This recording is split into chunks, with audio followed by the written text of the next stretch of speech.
Do it. It's coming. We'll do it live. Do it. Fuck it. Do it live.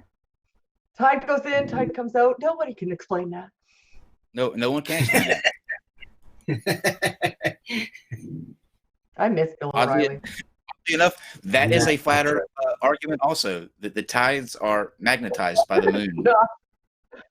Shut your mouth. That's Okay, we're back. And we're back. Okay. If I don't know how much you guys heard of that, but we were doing for some strange reason we were doing a homage to Bill O'Reilly. It was all Shannon's idea. Blame her. I miss him. I miss him so Oh, God. Those are words I never thought I'd hear you say. Never been said ever. Yes, ever. So welcome back. We are here with Scott Clifton and Shannon Q, and we are discussing all things religion. We're sort of given our what we think are the best arguments against religion in the previous video. So if you're starting this one, you need to go back and watch part 1 because we had some tech issues. You know how we do here on NonSec, and this is part 2. So make sure you watch part 1. If you need, you can click this little card, which will be right here, and a little ding noise will appear, ding, and that'll take you to part 1. So watch that if you haven't done it. Thank you, Shannon. If you haven't done it yet. But Scott gave us 2 amazing, what I consider to be killers for religion, as well did Shannon. Scott said, would you, if you're asking a Christian and if God came to you and said that, actually, I'm going to let Scott reiterate his 2 points, and then we'll pick up where we left off. Scott, what were your 2 sort of nails in the coffin of religion?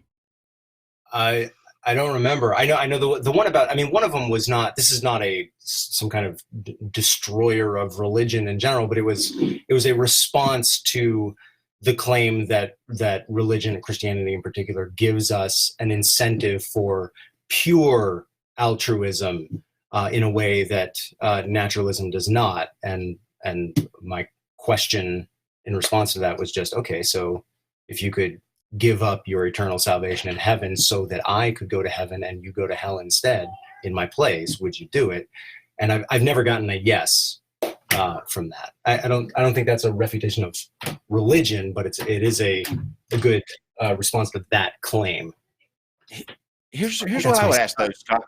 When you say you've never gotten a yes from that, what are the responses that you get? Like, what do Christians tell you? Oh, That's right. hi, buddy. They say Jesus saves, I don't. Oh. Hi, buddy. Oh, hey. Hi. Hi.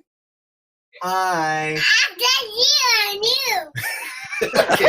How adorable. What's your name? That's awesome. His name. Sorry for that. Oh my God. Oh my God. Now I want to call my daughter so bad right now. I just want to hang up on you guys and go call her. I know. God, being a parent messes with you. We need a warning for that level of cuteness. So but it is a distraction, and I'm really sorry. So what were you asking? No. Are you kidding? So when you said that you've never had a yes to that question about would you take someone's place, what are the reasons that are the answers that you get when you have asked that question? Like, what is? I honestly don't remember. Just because I know that in a couple of circumstances, just because I didn't get a yes doesn't mean that I got a no. Sure. I have gotten no's, and I don't remember where the conversation went from there. There was some, justification given for it, obviously, but something along the lines of what we were talking about, where, well, God, if I just let all the non-believers go into heaven, what kind of chaos would that create? You don't want that. It's not heaven anymore. It's run by, the prison is run by the inmates. But I think, if I remember correctly, most of the time it's just, I'd have to think about that. I don't know, which is great, which is exactly the kind of answer you want. I mean, it's honest, it's humble, and it does. The design of that question is to just give pause. It's not supposed to pwn anybody or dominate. It's just supposed to provoke thought, and it seems to do that most of the time. So I'm not like. By the way, it's not like I could probably count on one hand the number of times that I've been in a position to ask that question, because it's kind of a unique claim that the question is in response to. So I don't have a huge sample size here either. I tell you what I'm going to do. I'm going to tell you what I'm going to do. I was recently asked by an organization called Reasons to Believe, which they have dozens of PhDs in various fields. They're all older creationist or theistic evolutionist. And they had asked me to ask them some questions, to get together some questions from atheists that they have not heard before, and kind of send them some things. So I'm actually going to use that.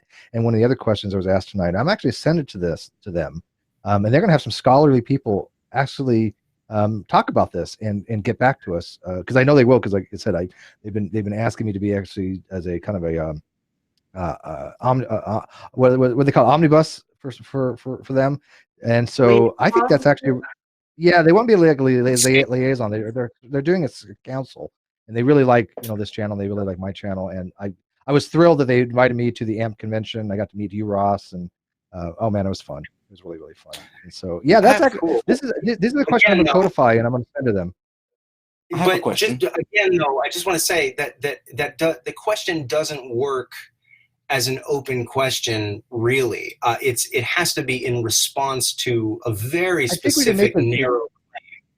And if they're not, if they say, I don't think that, I don't think that Christianity gives you some extra incentive to be altruistic. Whereas, after all, we do believe in heaven and hell, so nothing can be truly altruistic. I mean, you may have theologians taking that stance.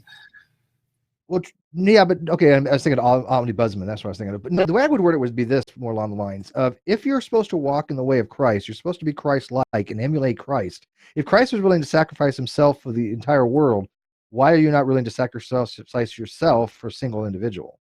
If that's then the answer to that is because that's not the design. I mean, that's not the answer to that is easy. It's just, well, that's not the way God designed it, and God wouldn't want me to sacrifice. Yeah, myself. But that's not. But that I don't know if that's really a accurate way to answer that from a theist point of view. Because if the theist is ordered to love thy neighbor, right, and that is one of the greatest things, is to love thy neighbor like themselves and to lay down your life for your brother. If that's a commandment, these are actually things that God has commanded, then what would be greater than that to say, look, I'm willing to give my place up in heaven for you, right? That would be the ultimate sacrifice, right? Well, again, assuming it would be an option. I mean, obviously we who knows if these things are optional or not. I mean, we would have to have God to ask him if that was to be the case, but these are hypotheticals, and they're hypotheticals for a reason, because they make you think about things. I have a question. Yeah, I would just prepare yourself to be disappointed. I'm just guessing that you're going to be let down by some of the answers. No doubt about that, but let's it may be diffuse. You may find that the answer is very diffusing, and they just may say, "What? No, that's not what we believe. We don't believe that we're more altruistic or have an incentive to be more altruistic than naturalism. Why would we? There's heaven and hell." That immediately, eradicates the idea of altruism right there. It depends on how intellectually honest they are about it. I think the only reason it seems like a good question is because it was in response to an incredibly stupid claim by an otherwise smart man. I mean, and he cited heaven and hell as the reason for why Christianity gives you the incentive to be altruistic. I mean, it was he wasn't really aware of that, was he? Yeah, that's what I'm saying. It's not. It may seem like a brilliant question, but it's not when you consider how stupid a claim it was in response to. I'm very complimented that you think it's cool, but it may not give you the satisfaction. I think it has potential. I think it has potential if worded. I'll work with it, but I think there's some potential there where it really gets the meat of something. Steve will fix it for you. Don't worry. I'll make it work. Let's start some controversy here now. I'm going to ask a question, and I don't think I've ever asked Shannon this question either. But there's a point of contention between Steve and I. Always has been since the beginning of this program. And so I think I know what it's going to be. Wait! Without any undue influence, I'm just going to pose a question, and I'd like to hear what our two guests' responses. Do you think that doubt is a virtue? I knew you were going to ask that. I knew it. I knew that was it. I knew. No. And It Scott? depends on. By doubt, do you mean skepticism or denial? Yes, skepticism. Yes. Well, then, yeah. But skepticism is different from denial. So yeah, if by doubt you mean skepticism, then yeah, I think that's a virtue. Perfect. I think Based upon what? I would just. Okay, let me ask you, hang on. What makes skepticism virtuous? And I think you have it backwards. I think that you would be. See, Kyle's actually arguing. He's not arguing skepticism, right? He's arguing ordinary doubt is a virtue. That's Just his actual questioning argument. things. No, doubt isn't What do you mean skepticism. by Which is not virtuous, because virtue is something that we So- strive for, right? In virtue epistemology, Sure. virtue would be something between two vices, right? So I don't want to be Right. too cowardly, and I don't want to be too reckless. I want to be brave. That's a virtue. I don't want to strive for doubt because we want to believe true things. His argument is that ordinary doubt, just by saying I don't believe, is somehow virtuous, and that's nothing we No. strive to. There's nothing virtuous about that. It's a handy tool, but it's not a virtue. Strawman fallacy. So- So that's literally your if- argument. Is No. climate That's change wrong, denial doubt? Yes. Kyle, is climate change denial doubt? Yeah, it could be absolutely. How's that virtuous? I'll explain. Let me Let me explain what let me fix what Steve. When I say doubt, I mean to question things. Like from my point of view, if you question even the things that you are sure of, like things that you know to be true, the only endpoint that you'll arrive at is confirming what you already knew to be true. So to me, that's not a sort of a negative thing. I think that if you have a healthy dose of skepticism in everything, you don't fall for some of the things like would doubt be a virtue in the case of the people who believe that vaccines cause autism? If Jenny McCarthy had doubted for a second that article she read, we wouldn't have these outbreaks of measles that we have all over the country. I think you're confused, though. I think you're confused. No. A doubt is something a virtue is something we always strive for. Right. You don't strive. You don't want to doubt climate change. You don't want to doubt that. That is, in that case, it's not a virtue. It's a vice. I'm gonna go out on a Doubt is a vice. Oh my goodness. If I doubted climate change, I would go out and do the research, and it would land me back at the position that I already have arrived at, which is that the climate is changing. I'm putting up my hand. Yes, Shannon. Let me know when I can talk. So it sounds to me as though you're more so saying not necessarily doubt is a virtue, but you see it as being virtuous to scrutinize and honestly assess things and strive for truth, which isn't necessarily scrutiny, and doubt can be a little bit different.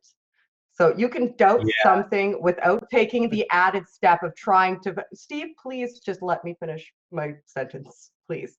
So you can doubt something without taking the added step of going to find out what's actually right. Like you can doubt something and discount it, even if it is true. And in that case, it wouldn't be virtuous. But if you're scrutinizing something and attempting to discover the truth about it, that would be virtuous. And there's a subtle differentiation, but it's an important distinction, because otherwise doubt could be perceived as virtuous, even though you're discounting things that are true simply because you doubt them. Sure, but I'm not saying that when I say doubt, I'm not saying to discount things, to just say like by fiat that it's not true. I mean to to question it, and you'll arrive at the same. You'll arrive at a conclusion that you already know to be true. Like with climate change, I think climate change is real, right? So if I said, well, you know what, maybe it's not. If I went out and looked into it, it would arrive me back at the position that I already held true. You see what I'm saying? Right. Yeah, I'm but still- you're assuming Maybe- doubt will propel you to action. But he's In order for conflating that. he's conflating virtue Scott ethics has with his hand up. hang on, he's conflated, and he always done this. He's conflated virtue ethics with virtue epistemology. Virtue epistemology would be something along the lines of being. Let me I mean finish. doubt. Come on. Let me finish. Virtue epistemology would be the positions of I have open-mindedness. I'm willing to change my position given enough evidence, right?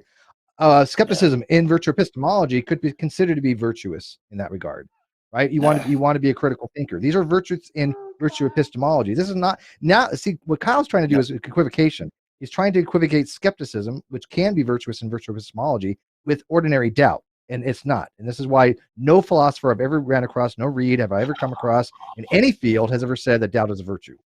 There's a reason for that, because it's not something we strive for. We want to strive for things that are virtuous. And if anytime you have a doubt on things that are untrue or that are true that you do not believe, you now have no virtue for that. You have a vice.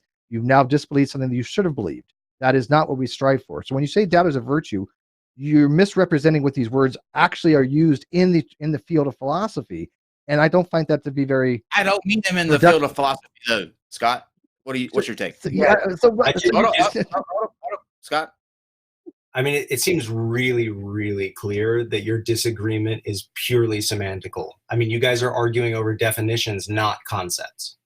Yes. Yeah. Well, but this is true. No, I agree with you. But the position I hold is that within philosophy, this is how it is, right?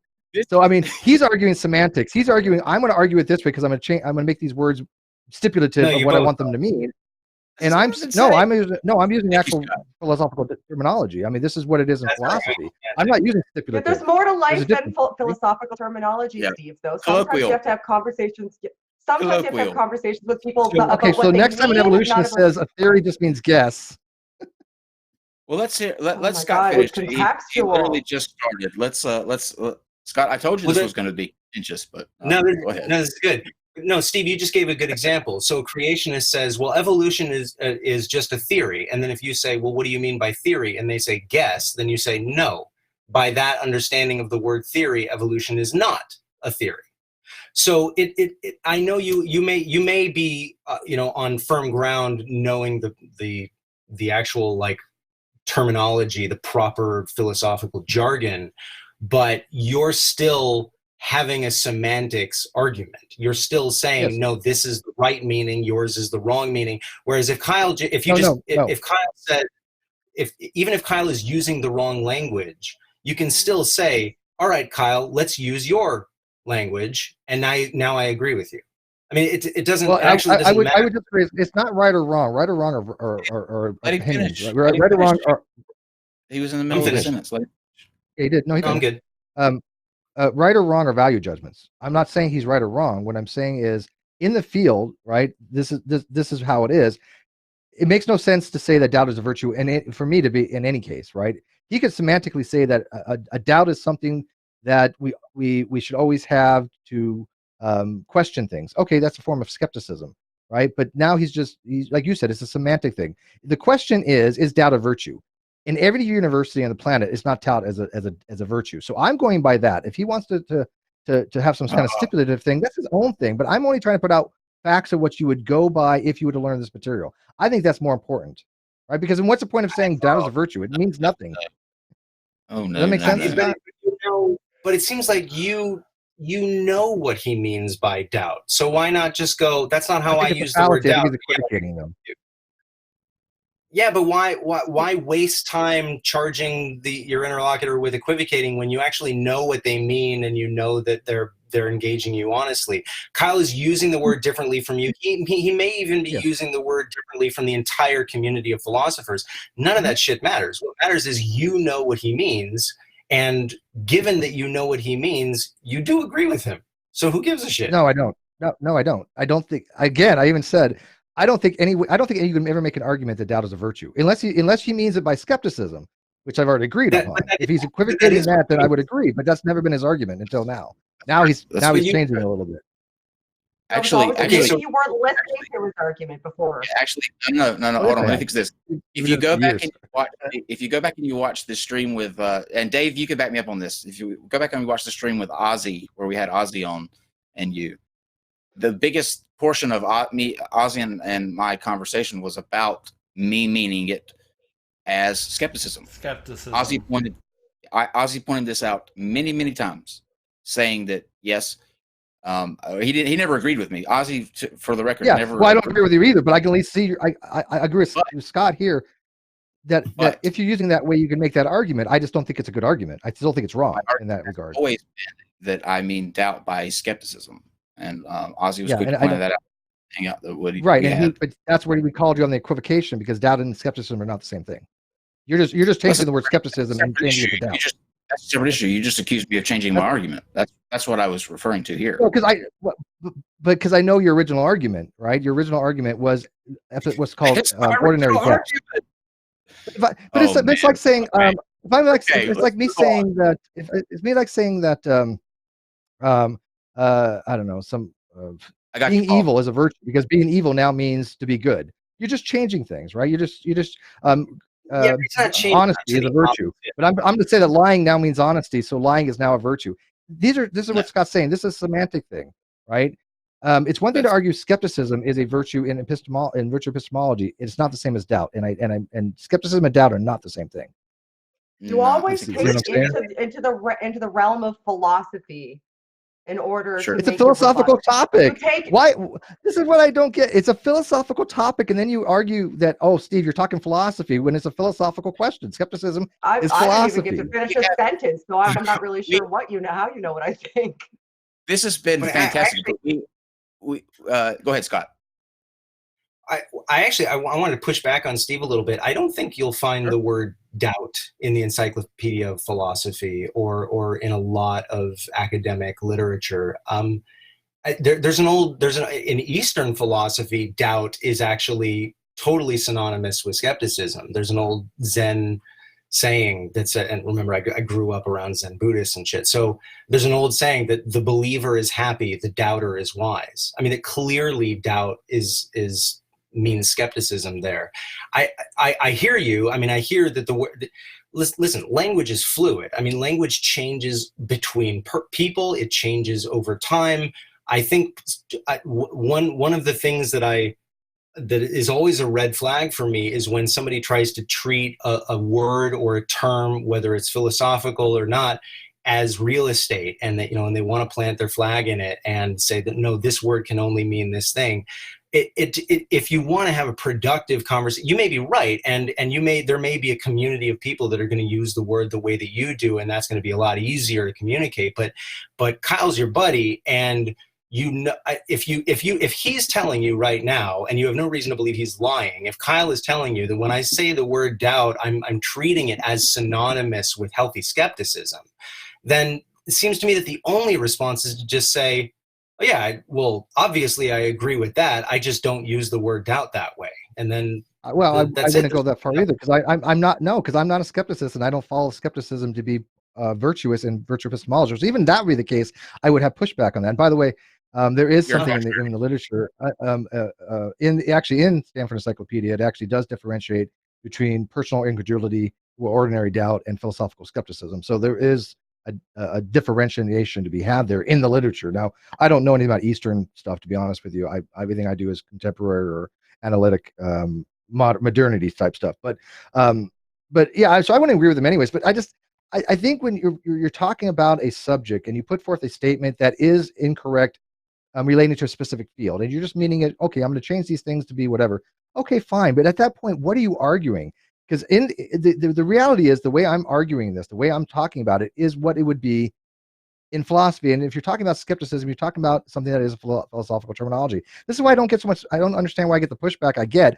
I'm correct about this. Every philosopher that we've had on agrees with this. The literature agrees with it, and yet everybody wants to side with a semantic argument for Kyle, which is fine.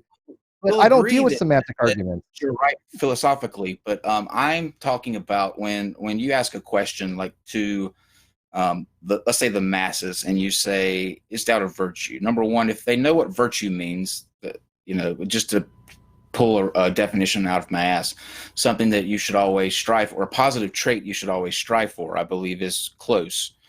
That's going to be their line of thinking. And if skeptical thinking arrives at a place where you're not just taking things on face value, or you're not just accepting things because somebody said this, that is a positive trait. And they're going to say, fuck the philosophical argument. They know what virtue means, and they know what doubt is, or skepticism. Do they? I don't know and if they want to do, go there. actually. Okay, Most I people think I he's don't know looking if at it more they do. from a sociological perspective, though. Like he's looking at it more so from a societal perspective. Like if more people had a healthy dose of skepticism and were more analytical when countered people were telling them, then society is a whole lot better. So beneficial and thus virtuous because we all get from it. I mean, if you want to become pedantic and take it into the realm of oh, am I going? I gotta hit refresh Yeah, again. Sure, I'll hit refresh again. Uh, uh, No, Scott, it's not. It's not pendant. It basically is this. Here's the information. This is the field. Take it or leave it. That's it. I mean, I don't know Sure. how else to even argue this any longer. Sure. The fact that I get pushback on it still amazes me. But go ahead, Scott. Well, but Doesn't amaze me. there's a new element here, which is that you said that even if we exchange the word doubt for skepticism, you don't agree that skepticism is a virtue. Okay, so let me ask a different question then, to both of you, Steve and Kyle. Is critical scrutiny a virtue? Yes. Yeah, in virtue epistemology, critical thinking would be virtuous. I would agree with that. Okay. Follow-up question, Kyle. If the words doubt and skepticism were no longer allowed to be in your vocabulary, would the word critical scrutiny be a good substitute for the concept you're articulating? 100%. Then I would agree with that. Now, Steve, you agree with that? Okay, you guys agree. Yeah. Problem solved. Yay! Hey! Yeah! Oh my God! You're like the Messiah! Holy crap! Oh. Can we get some sound effects, Dave? Holy shit! I don't know how to act now. It did.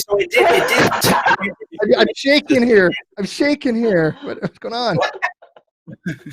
What the hell will I? I told you he was smart, Kyle. You are a genius. Okay, so we're gonna get to King Solomon moment. Super chats and audience questions. Thank you for the super chats, by the way. And we're gonna begin with Paula Gia, and he asks to Scott: is it possible to choose what you are convinced of? Is your standard for evidence a choice? No, I don't believe in epistemic voluntarism. I don't think we get to choose what we are and are not convinced is true about the world. It's an involuntary reaction. All belief is an involuntary reaction. That's my. We all agree upon that. Yay! Yay! I still can't believe he was able to squash that argument. I can't get over that. I don't know how to. Yeah, we're gonna need a drink. Anybody got some alcohol we can have a shot with or something? No. Shannon, can you borrow some? Is that going to do it's mine. Yeah, that worked. RJ says, Kuyasa said Steve looks like Krusty the Clown. Oh, man. Kuyasa said, okay, I'm not the most beautiful person on this panel, but damn. In response, Kuyasa says, that's a goddamn lie. I only said I see the resemblance when somebody said Steve looks like Krusty. That might be We have the my best super chat ever. We have the best. real. Oh God. Send a super chat with no message. Vibrantly Brantley says, how great was the red carpet? I bet it was glamorous, right? Oh, yes. Will you please, that reminds me, please tell everyone where it is that they can catch you, what you're working on, like what kind of projects you're doing. Let's talk about your work life and the glamour of being a star. Are you talking? You're talking to me, I'm guessing. He's talking to me. Surely not us. Yeah. It's all you. Sure. I can run this down really quick. I've been a contract actor on daytime dramas, which is a fancy way of saying soap operas, for the better part of my life. I started when I was like 17, 18 years old. And it's kind of, I'm just institutionalized. That's sort of my day job, and it's what I do, and it's what I'm good at. I was on a show called General Hospital for a few years. I was on another show in New York called One Life to Live, and now I'm on a soap opera called The Bold and the Beautiful, which is on CBS. And I play a character named Liam Spencer, and Yeah, you can. And in terms of in engagement with me, I have a website, scottclifton.com, which is really badly neglected. I don't like update on it as much as I should. But you can find me on Twitter, just railing against Trump most of the time, at Clifton's Notes, kind of a play on Cliff's Notes, but it's my name, S Notes. And you can find my old YouTube videos, which I haven't posted in a long time. And that's theoretical bullshit, I think, as you said at the top. And my Instagram is pretty conflict independent. It's just like photos of my kid and my cats and trees and shit. So and that's Clifton Cam, at Clifton Cam. And that's it. I think I covered it. Did I do it? Time me. How did I do? Yeah. Get it. Yay. I also want to say, please make sure you check out his website. All of his links will be in the description. He commented at the very beginning about how well I introduced him, and he actually wrote that, or whoever did his website actually wrote that, because that is taken from his. Oh, it is. So yeah, it absolutely is. It absolutely is. I'm gonna admit something on. I'm gonna admit something on air that I don't think I've ever admitted before. So this is gonna be a new thing. Yeah, you don't know where this is going, do you? No. Yeah, back actually in the 80s, I was actually, oh God, I can't believe I'm actually going to say this. I'm going to get so much shit. I was actually addicted to Young and the Restless. I'm so sorry.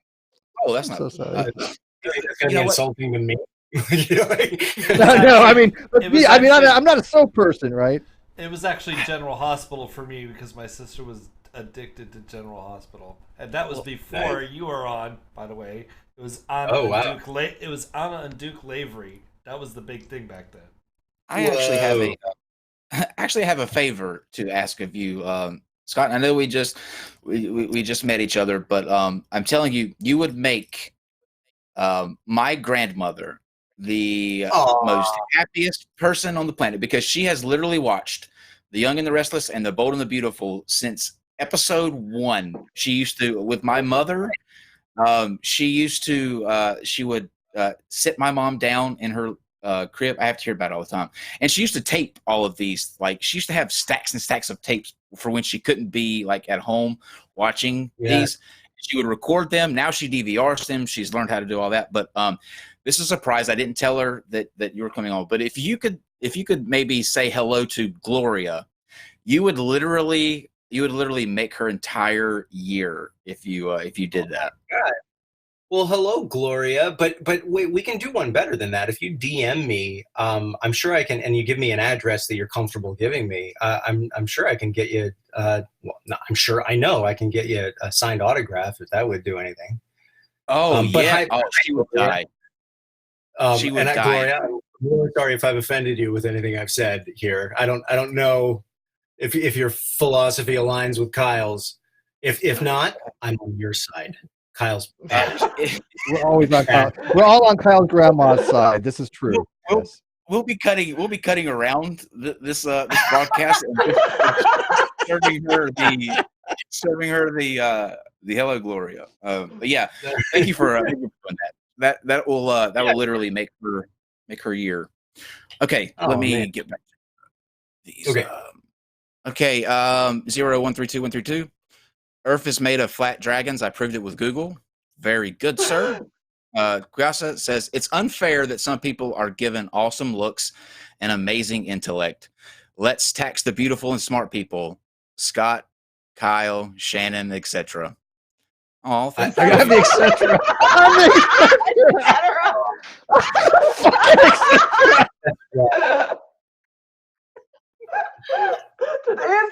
The super chats are killing me today. Oh man, I should have said that for last. That one hurt my face. I'm sorry. Okay. Kyle, you okay? Steve, are you okay? Oh man. Oh God. Listen, Steve, what three of us are not telling you is that we've all had tens of thousands of dollars worth of plastic surgery. It's just so much. We're all just entirely natural.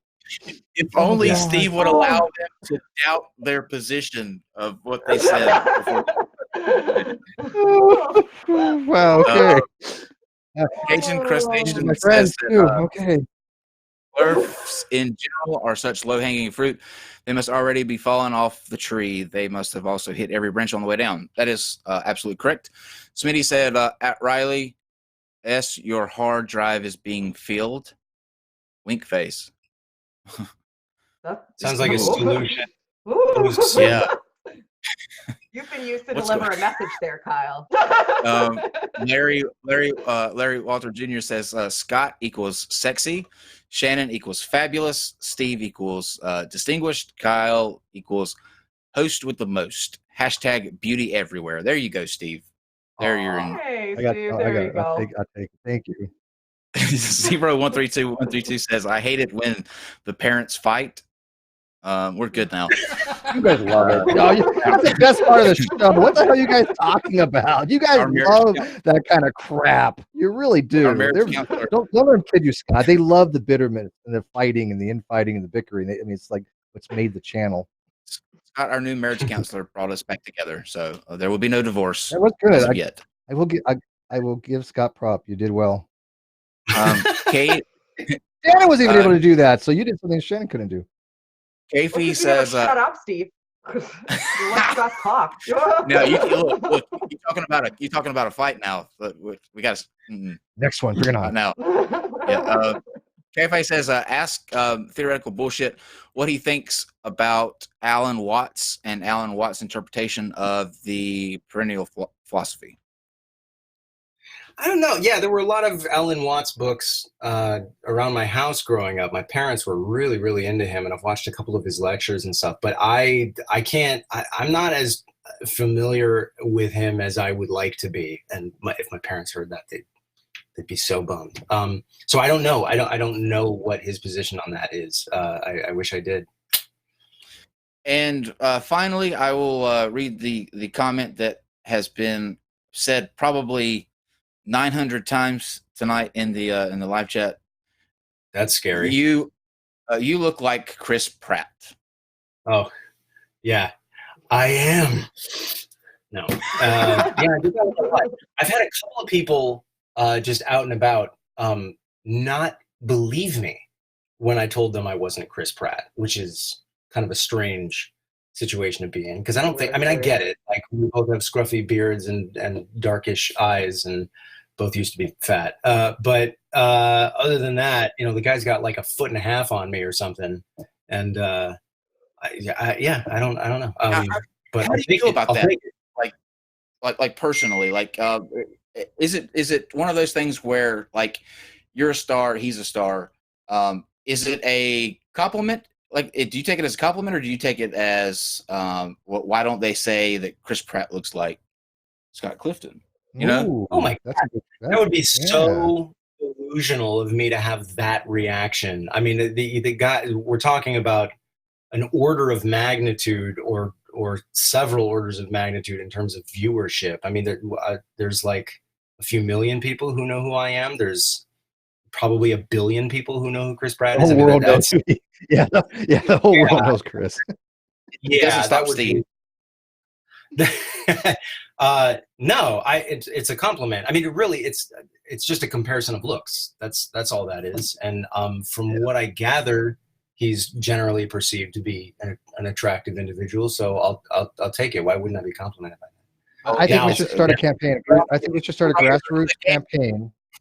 From the gay man on the panel, it is a compliment. I can tell you that. I think you're both incredibly good looking, so you can't go wrong either way. I'm straight, but you guys are. Hang on, you guys are. I'm straight, but you guys are beautiful. But I'll start a grassroots campaign. So next time this comparison comes up, it is comparing Chris to Scott, and not the other way around. Let's make that happen. Good luck. I like it. Hashtag not my Pratt. Not my Pratt. Not my Pratt. He ain't my Pratt. Oh my goodness. Okay, Shannon, please take a second to let us know whatever you have coming up during this week, or plug your channel, all that stuff. Anything that you want to put out there that you've got coming up that you want to show. I'm going to be a guest on Paula Gia's channel. I'm finishing up that script right now. A little bit of research because I'm talking about communication acquisition theory, which is one of my favorite things. So, so I'm going to get Paul's channel next. I'm doing my next How to Be a Christian Counselor video. I'm hoping to have that out before I go to Faithless Forum, but mostly the next week I'm just getting ready to go to Faithless Forum in Texas. So hopefully some of the people that are watching will be there. Kyle will be there. Kyle's getting a hug. I will be there. Or not. Scott, you won't be there, but I can hug you in spirit. Steve, you don't get a hug.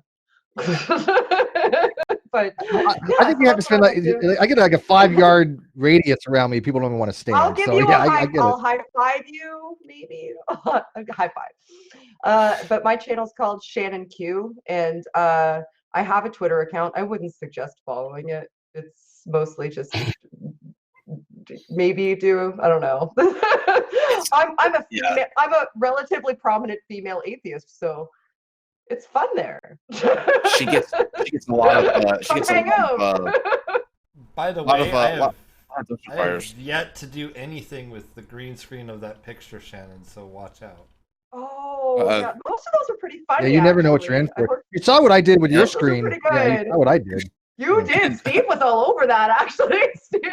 I was going to take advantage of that. Hell yeah. You did. And there were some good ones there, Steve.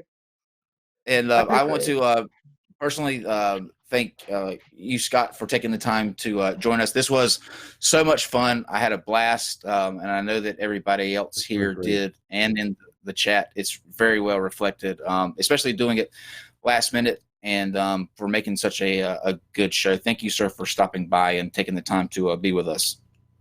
Oh, yeah, my pleasure. It's such a compliment to be asked. Thank you for having me. And please, if you would do the same. It's happened for a while. Let people know again where they can find you and see more of what you have to say.